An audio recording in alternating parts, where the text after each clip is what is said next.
As you'll see on the board right now, there were a total of 353 individuals arrested. Previous arrest out of this group, 270 of them have previous arrest of some type. Not, we're not saying what type, but of some type of arrest. 83 of them are first-time arrestees, been arrested their first time. Repeat arrest we talked about was 16 during the operation of 16 people. With total officers involved in this whole roundup initiative, whatever we want to call it, that is a total of 65 folks. Now these guys worked it on the streets every day. They were the ones out there, but we had other agencies come in from the other towns work with us, other cities.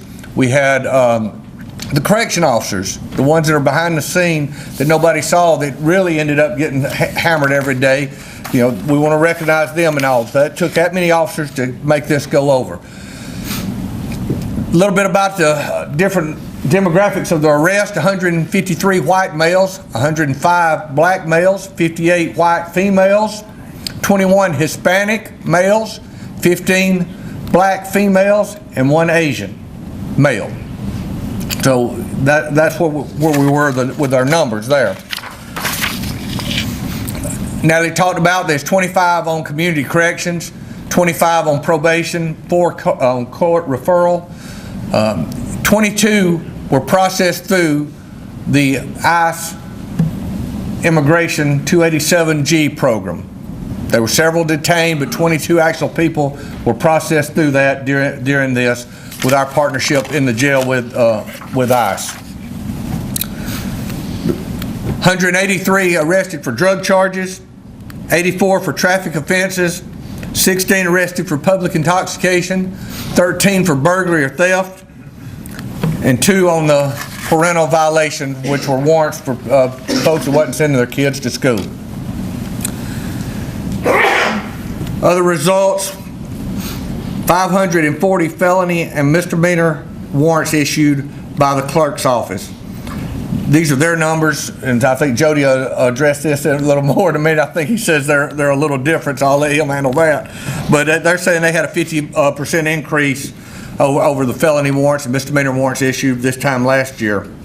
The jails, Chief Hassel's going to address this. 932 individuals booked into the Etowah County Jail, with 45% increase from this time last year too. So, and they'll address these more. I'm just giving you some of these numbers. Outside agencies warrants served. You see, out of state, we served warrants from Florida, Georgia, and Mississippi.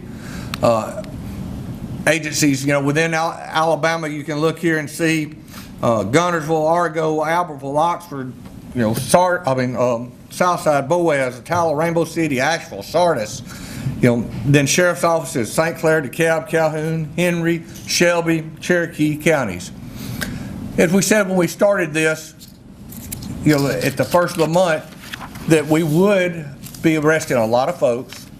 I think this really is more than I ever expected. I didn't expect to see this many people. We thought we'd every day we put these pictures up at the end of the day, once they finished, of who was arrested. And you can look in here, and it gives us a visual aid of really how many folks were arrested on this. And that in itself tells you that we still have a problem. Folks want to say we don't have a problem. We've got a problem. The evidence sitting here, if that's not a test of a drug problem still in and around Alabama and Etowah County, that, in 21, 22 days, what these guys have done, we've got a problem. Folks, sentence reform, sentence guidelines obviously aren't working. Obviously aren't working. We need the legislator, everybody to look at this, look at Etowah County, the smallest landmass county in the state of Alabama with 104,000 population, and see, and this is just what this unit done. This don't include what was done by the regular shifts and everybody else working in the county during the month. We didn't put any of their numbers in here. And tell me that we don't need to change back to where folks go to prison. Folks don't need to be on the streets. We need to build prisons. We need to build them, but we need to remodel what's there and keep them all in custody. Folks need to go to jail. I'm not one to tell you that there's not some people that can be rehabilitated, but you look up here and see what we've got here in this county, and this is just one county. If everybody done it, how much drugs and contraband would be taken off the streets? They have got to take a step back and look that rehabilitation is not the way to go. We're just putting them back out there and they're reoffending immediately. These folks aren't getting the help that they say they're getting and staying off the streets. They're reoffending. And we got to go back to the days of putting folks in jail and keeping them there.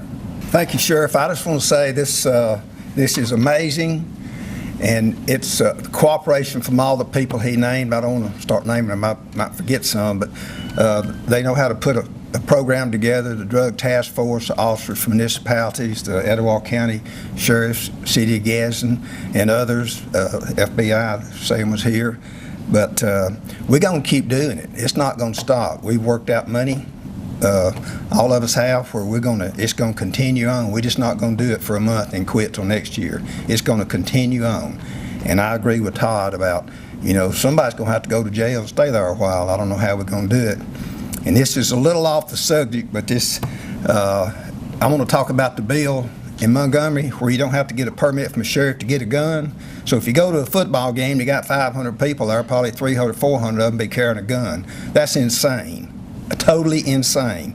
So I would suggest everybody in the media can print this too, get in touch with their legislators and stop that foolishness. All they're worried about is votes. They're just worried about votes. And that's what's wrong with us totally, from Montgomery to Washington. Everybody wants to get reelected. If they're worried about votes, they don't need to be in office. But the gun thing, the sheriff needs to be over the permits before anybody can buy a gun. That's just all there is to it. Thank you. Thank you. We were just very successful from my viewpoint during the operation. We're going to keep things going in Gadsden, Etowah County, and try to just keep the pressure on. Maybe they'll go somewhere else. Thank you. I told you guys a month ago that it was a proud day then, and it's a proud day now. These guys here to the left have worked their tails off on making this happen. And I think I'd be remiss in not acknowledging the other parties involved, including our jail staff, our dispatchers, who have been working tirelessly to help these folks get where they need to go. I had the privilege of working one 8-hour shift with a few of these folks up here, and it was an enlightening experience, and to watch the professionalism that they exhibited while out in communication with the public was truly outstanding. I mean, you guys should be very proud of what they're doing and how they're handling their business with the folks that they're coming in contact with. And these are people who are criminals, but they were still treated with respect, and that to me is important. I just couldn't be more proud. I think the sheriff said that there were more than 65 officers and agents involved. I've told him, and I've made it known to all the other municipalities, that my goal as the district attorney is for everyone to work together and to always have a combined effort. Because the last time I checked, we're all brothers and sisters in law enforcement. So to isolate yourself and to be too proud to have someone else come in and help, that just doesn't make sense to me when we're talking about community issues. So I'm very proud of everybody standing in this room that's wearing a badge, that's out there putting your life on the line. I thank you for what you've done. While on my 8-hour tour, I got to witness one of the most incredible things. We had a call in from Attala that a young man who had fled Mississippi after shooting someone in the head was holed up in a house over in West Gadsden. And these guys rallied together, put the team together, and it was amazing to watch them go in a house that they had no idea what they were going to be facing on the other side, and come out with the one man that they had been looking for, that Mississippi had been looking for, or Tala had been looking for, and it was flawless. And I'm telling you, it was with precision that they acted, and again, professionalism. So I'm very proud of y'all. I'll continue to be proud of you. And from what it looks like, we got a lot of work. My office has a lot of work. So I look forward to the challenge. And Mayor, I look forward to the continued efforts by the city and all law enforcement. So thank you. I just want to say I got the privilege to go out and work with these guys on several occasions. And guys, y'all gave 110% to everything you did. And I'm proud of you. And I'm proud to work with you in the nights that I got to come out. And I want to re-emphasize too that a lot of this information that we check come from the community. It come from people out calling our tip line. And I encourage that for people to keep calling it. You don't have to leave your name. You can leave the information. You can, it can be anonymous. If you want to leave your name and speak with an agent, that'd be great. But I encourage you to call it. Let me give you a phone number. It's 256-546-3131. And the information is very important. No matter how small it is, if you see something in your community that needs to be reported, it may be the missing puzzle or piece we need to finish off a case we're currently working on. So thank you again, guys. Great job. Deputy Gaskin. I'm Deputy Josh Gaskin, Etowah County Sheriff's Office. And on behalf of the team and myself, appreciate DA Narcotics, Mayor, Chief, Sheriff, Chief Hassel, guys behind the scene working tirelessly every night. This is a prime example of agencies coming together. What we can do when we come as one. We got a long way to go, and there's a lot of work to be done. Like Mayor said, we're going to continue to do this, and that's all I got. As he said, I would also like to thank the mayor, the chief, the sheriff, all the people who are behind the scenes that doesn't get to get named. This is a prime example of what happens when agencies work together. We had a great time working together, just built a great relationship between departments. We'd also like to thank the other agencies who worked along with us, Altoona, Sardis, the FBI Safe Streets Task Force. We actually had several people come out and work with us that may only work a day, maybe two, but they were a huge help to us, including the DA. We're not going to stop here. We're going to continue to work together. We built a great bond between us and the Sheriff's Office. As a member of the Special Projects team, we're not done. You're going to see us out there every day. Get used to our faces. Thank you. I just want to say we're proud to support this through our Safe Streets Task Force and very proud of everyone's work and all this, and we're always here to continue our support.